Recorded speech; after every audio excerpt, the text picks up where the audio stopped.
No frills and no surprises. That's how Chief Minister Eva Lawler wants Territorians to see her second budget. The Treasury predicting a $410 million deficit for the next financial year, ahead of incoming narrow surpluses.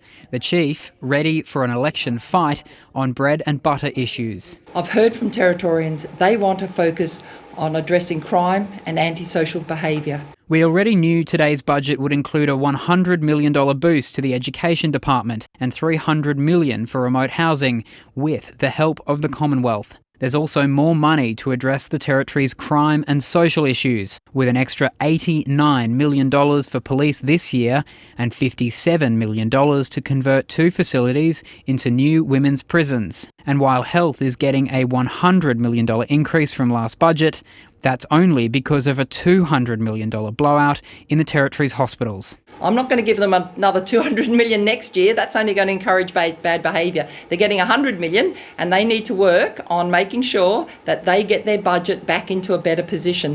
Chief Ministers and Treasurers have for decades tried to balance the Territory's budget books while also developing the North. Eva Lawler says that this budget represents a record spend on infrastructure, but it comes at a time when the Territory is rapidly approaching its debt ceiling of $15 billion.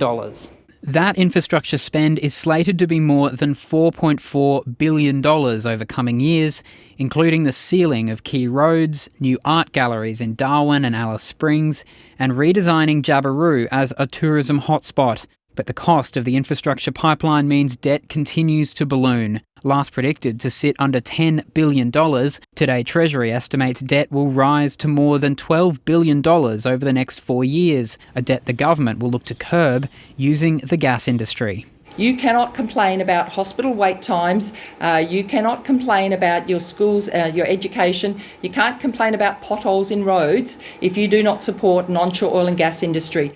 The deficit worsened by a royalties shortfall after the closure of the core lithium mine near Darwin and the suspension of operations at a manganese mine earlier this year due to Cyclone Megan. The opposition leader readying a budget reply tomorrow while foreshadowing a second budget if the CLP wins government in August. It was more of the same from a Labor government that's clearly failing to recognise the catastrophic situation that the Territory is in. The Territory does better under Labor and that's a fact. The battle line's now drawn for a fast approaching election.